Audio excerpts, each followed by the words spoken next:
اللهم إنا نحمدك ونستعينك ونستهديك ونستغفرك ونتوب إليك ونؤمن بك ونتوكل عليك ونثني عليك الخير كله.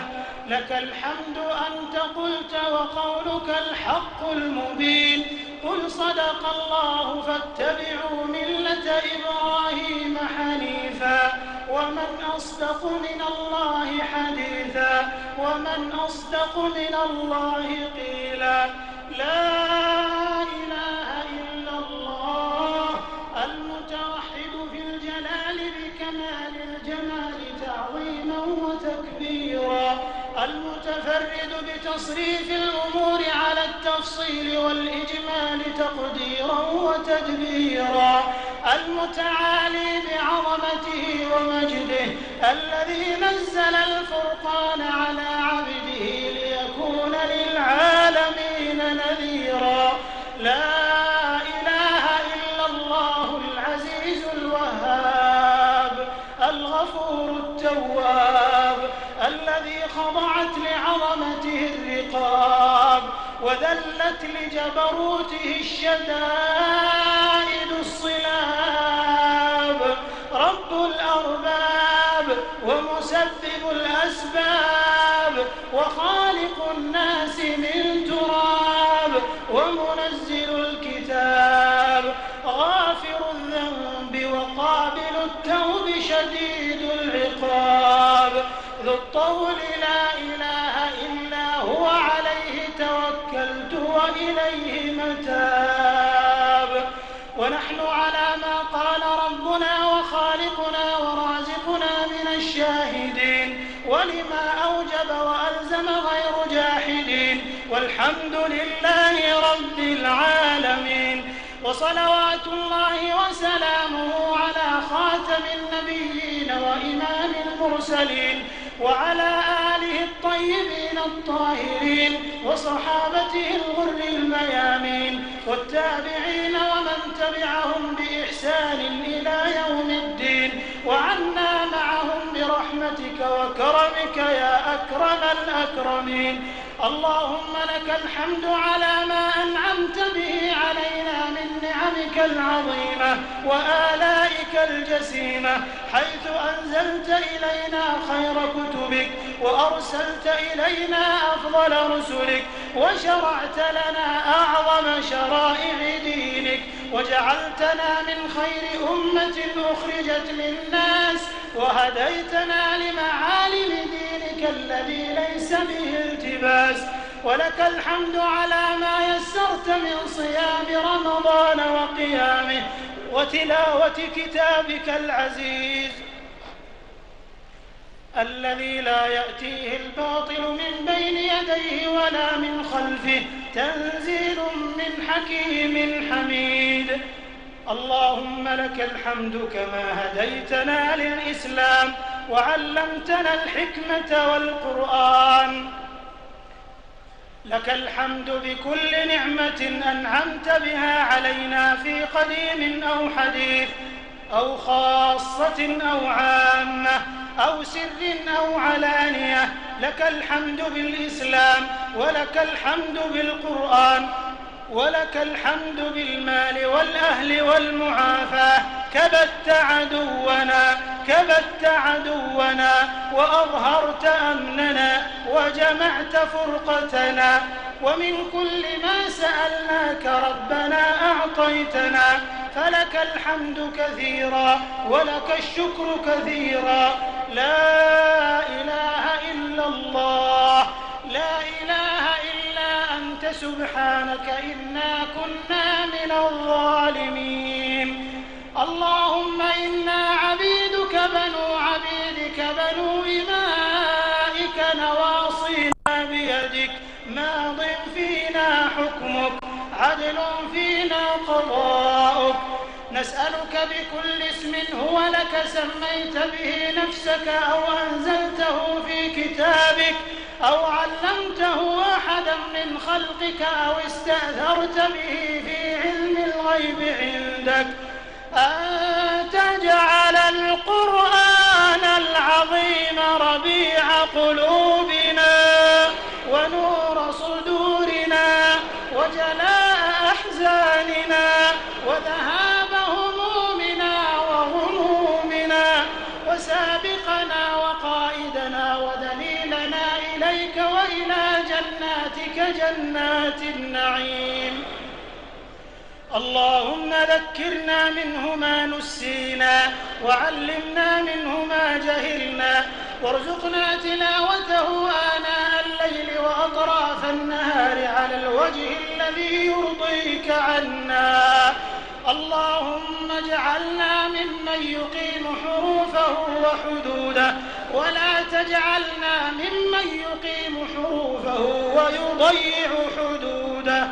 اللهم ألبسنا به الحلل وأسكننا به الظلل وادفع به عنا النقم وأسبغ به علينا النعم واجعلنا به عند الجزاء من الفائزين وعند النعماء من الشاكرين وعند البلاء من الصابرين. ولا تجعلنا ممن استهوته الشياطين فشغلته بالدنيا عن الدين فأصبح من النادمين وفي الآخرة من الخاسرين. اللهم اجعلنا ممن يحل حلاله ويحرم حرامه ويعمل بمحكمه ويؤمن بمتشابهه ويتلوه حق تلاوته على الوجه الذي يرضيك عنا. اللهم اجعلنا من أهل القرآن الذين هم أهلك وخاصتك يا ذا الجلال والإكرام. اللهم اجعلنا ممن يقال له اقرأ وارق ورتل كما كنت ترتل في الدنيا فإن منزلتك عند آخر آية تقرأها يا ذا الجلال والإكرام. اللهم انفعنا وارفعنا بالقرآن العظيم الذي أظهرت سلطانه وبينت برهانه وقلت يا أعز من قائل سبحانه فإذا قرأناه فاتبع قرآنه ثم إن علينا بيانه أحسن كتبك نظاما وأفصحها كلاما وأبينها حلالا وحراما محكم البيان ظاهر البرهان محروس من الزيادة والنقصان فيه وعد ووعيد وتخويف وتهديد لا يأتيه الباطل من بين يديه ولا من خلفه تنزيل من حكيم حميد.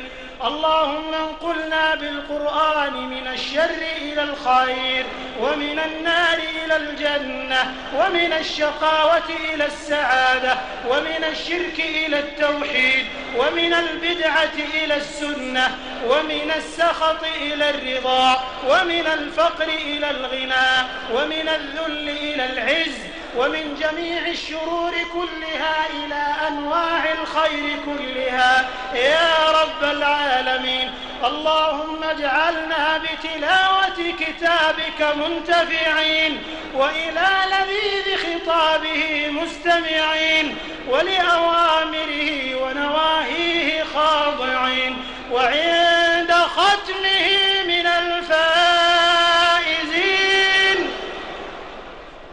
اللهم اجعلنا عند ختمه من الفائزين.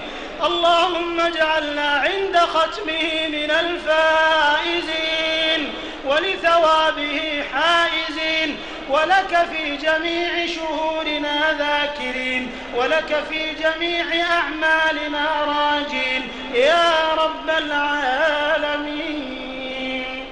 اللهم يا سامع الصوت ويا سابق الفوت ويا كاسي العظام لحما بعد الموت صل على نبينا محمد ولا تدع لنا في مقامنا هذا ذنبا إلا غفرته ولا هما هما إلا فرجته ولا كربا إلا نفسته ولا دينا إلا قضيته ولا مريضا إلا شفيته ولا ميتا إلا رحمته برحمتك يا أرحم الراحمين. اللهم اغفر للمسلمين والمسلمات وألف بين قلوبهم واهدهم سبل السلام وجنبهم الفواحش والفتن ما ظهر منها وما بطن واجعلهم شاكرين لنعمك مثنين بها عليك قابليها وأتمها عليهم برحمتك يا أرحم الراحمين. إلهنا إلهنا إلهنا قد حضرنا ختم كتابك وأنخنا مطايانا ببابك فلا تطردنا عن جنابك فلا تطردنا عن جنابك فإن طردتنا فإنه لا حول لنا ولا قوة إلا بك.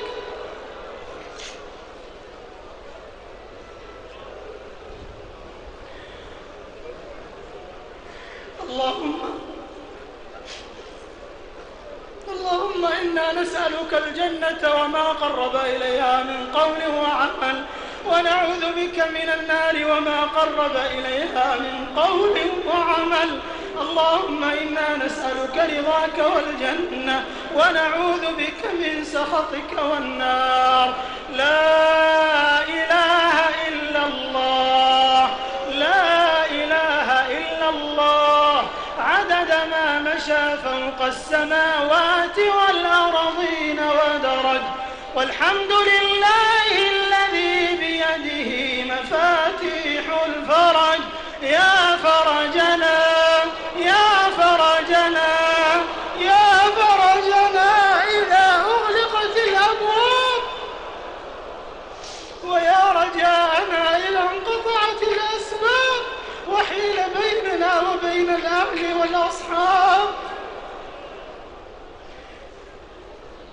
اللهم لا تجعل بيننا وبينك في رزقنا أحدا سواك وهب لنا غنى لا يطغينا وصحة لا تلهينا وأغننا اللهم بفضلك عمن أغنيته عنا واجعلك آخر كلامنا من الدنيا شهادة أن لا إله إلا الله وأن محمد رسول الله وتوفنا وأنت راض عنا غير غضبان وجعلنا في موقف القيامة من الآمنين وممن يأخذون كتابهم باليمين. اللهم يسر حسابنا اللهم يمن كتابنا اللهم ثقل موازيننا بالحسنات وبيض صحائف أعمالنا وثبتنا عند العبور على الصراط حتى لا نخر على وجوهنا في نار جهنم. يا ذا الجلال والإكرام يا ذا الجلال والإكرام يا ذا الطول والإنعام يا حي يا قيوم يا حي يا قيوم يا حي يا قيوم برحمتك نستغيث فلا تكلنا إلى أنفسنا طرفة عين ولا أقل من ذلك وأصلح لنا شأننا كله. اللهم اجعلنا ممن ينادى غدا في الآخرة كلوا واشربوا هنيئا بما أسلفتم في الأيام الخالية يا رب العالمين. اللهم اغفر لجميع موتى المسلمين الذين شهدوا لك بالوحدانية ولنبيك بالرسالة وماتوا على ذلك. اللهم اغفر لهم وارحمهم وعافهم واعف عنهم وأكرم نزلهم ووسع مدخلهم واغسلهم بالماء والثلج والبرد ونقهم من الذنوب والخطايا كما ينقى الثوب الأبيض من الدنس. اللهم جازهم بالحسنات إحسانا وبالسيئات عفوا وغفرانا حتى يكونوا في بطون الألحاد مطمئنين وعند قيام الأشهاد آمنين وإلى أعلى علو درجاتك سابقين. اللهم انقلهم جميعا من ضيق اللحود ومراتع الدود إلى جناتك جنات الخلود في سدر مخضود وطلح منضود وظل ممدود وماء مسكوب يا غفور يا ودود يا ذا العرش المجيد. اللهم ارحمنا إذا صرنا إلى ما صاروا إليه، اللهم ارحمنا إذا صرنا إلى ما صاروا إليه تحت الجنادل والتراب وحدنا يا رب العالمين.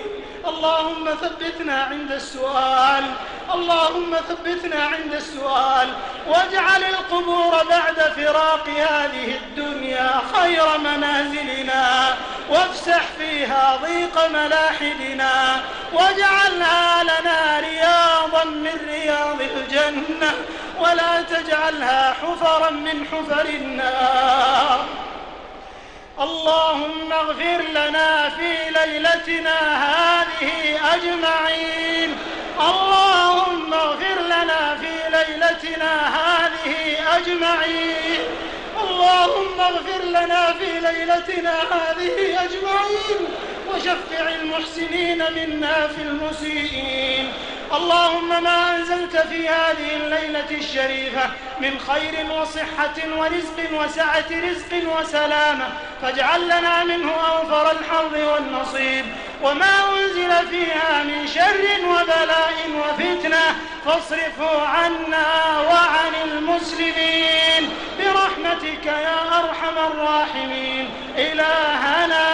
إلهنا وخالقنا ورازقنا، ليس في الوجود رب سواك فيدعى، وليس في الكون إله غيرك فيرجى. هؤلاء عبادك رفعوا أكف الضراعة إليك في بلد حرام وفي ليلة شريفة، اللهم فأعطهم سؤلهم وتقبل عملهم وأحسن عاقبتهم وبلغهم فيما يرضيك آمالهم يا ذا الجلال والإكرام. نسألك مسألة المساكين ونبتهل إليك ابتهال الخائفين ونضرع إليك ضراعة الوجلين. نسألك مسألة من خضعت لك رقابهم وذلت لك جباههم ورغمت لك ذنوبهم وفاضت لك عيونهم. اللهم لا تردنا خائبين ولا من رحمتك محرومين ولا عن بابك مطرودين.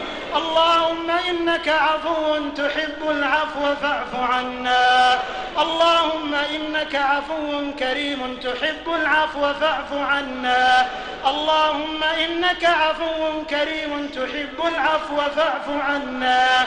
اللهم أعز الإسلام والمسلمين وأذل الشرك والمشركين ودمر أعداء الدين، واجعل هذا البلد آمنا مطمئنا وسائر بلاد المسلمين. اللهم آمنا في أوطاننا وأصلح أئمتنا وولاة أمورنا وأيد بالحق إمامنا وولي أمرنا. اللهم وفقه لما تحب وترضى وخذ بناصيته للبر والتقوى. اللهم وفقه وولي عهده وإخوانه وأعوانه إلى ما فيه صلاح البلاد والعباد يا من له الدنيا والآخرة وإليه المعاد. اللهم إنا نسألك في هذه الليلة الشريفة أن تنصر الإسلام وتعز المسلمين في كل مكان. اللهم احفظ مقدسات المسلمين من عبث العابثين، اللهم احفظ مقدراتهم واحفظ لهم عقيدتهم واحفظ لهم أمنهم وإيمانهم يا ذا الجلال والإكرام. اللهم من أرادنا وأراد الإسلام والمسلمين بسوء فأشغله بنفسه ورد كيده في نحره واجعل تدبيره تدميره يا يا سميع الدعاء. اللهم إنا نسألك بأسمائك الحسنى وصفاتك العلى أن تنصر إخواننا المسلمين المستضعفين في كل مكان. اللهم انصرهم في فلسطين، اللهم انصرهم في فلسطين على اليهود الغاصبين والصهاينة المجرمين المعتدين المحتلين. اللهم احفظ المسجد الأقصى من براثن المعتدين. اللهم اجعله شامخا عزيزا إلى يوم الدين. اللهم لا تمكن لأعدائك فيه. اللهم لا ترفع لهم في الأرض راية واجعلهم لغيرهم عبرة وآية. اللهم ارزقنا فيه صلاة قبل الممات يا رب الأرض والسماوات. اللهم اجمع كلمة المسلمين على الحق والهدى يا رب العالمين. اللهم احفظ أمننا وإيماننا وإيمان وأمن جميع بلاد المسلمين يا ذا الجلال والإكرام. اللهم أعد الأمن والأمان إلى بلاد العراق. اللهم اجعلهم آمنين مطمئنين، وهيئ لهم من يحكمهم بكتابك وسنة نبيك صلى الله عليه وسلم يا رب العالمين. اللهم ادفع عنهم كل ظلوم وكل غشوم يا ذا الجلال والإكرام يا قوي يا عزيز. اللهم إن الصهاينة المعتدين وأعداء الدين قد طغوا وبغوا وأسرفوا وأرهبوا وأسرفوا في الطغيان. اللهم إنهم قتلوا الرجال ويتموا الأطفال. اللهم سلبوا الأموال. اللهم أيموا النساء. اللهم نثروا الأشلاء وسفكوا الدماء. اللهم عليك بهم فإنهم لا يعجزونك. اللهم كف عن المسلمين شرورهم يا ذا الجلال والإكرام. إلهنا إلى من تكلنا وإلى من تكل إخواننا؟ إلى بعيد يتجهمنا أم إلى عدو ملكته أمرهم؟ إن لم يكن بك علينا علينا غضب فلا نبالي، غير أن عافيتك هي أوسع لنا. نعوذ بنور وجهك الذي أشرقت له الظلمات وصلح عليه أمر الدنيا والآخرة أن يحل بنا غضبك أو ينزل علينا سخطك. لك العتبى حتى ترضى، ولا حول ولا قوة إلا بالله العلي العظيم. اللهم أصلح شباب المسلمين. اللهم أصلح شباب المسلمين. اللهم ارزقهم السير على منهج الوسط والاعتدال، واحفظهم من الأفكار المنحرفة والمناهج الضالة يا رب العالمين.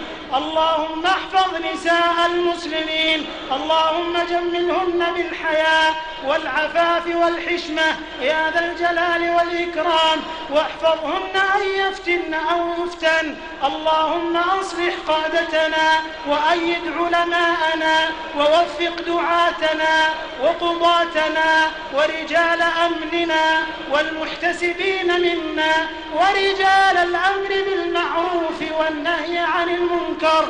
اللهم وفقهم وسددهم يا ذا الجلال والإكرام. اللهم احفظنا وإياهم من حقد الحاقدين وحسد الحاسدين وشماتة الشامتين وعدوان المعتدين يا رب العالمين. اللهم أصلح وسائل الإعلام ومناهج التعليم في بلاد الإسلام وفي كل مكان، واجعلها قنوات خير ودعوة وإصلاح وتوجيه، وول عليها الأكفياء الأمناء يا ذا الجلال والإكرام.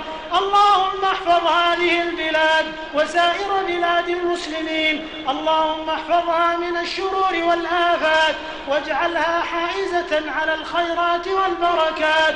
اللهم إنا إنا نسألك أن تديم عليها نعمة خدمة الحرمين الشريفين ونصرة قضايا المسلمين في كل مكان.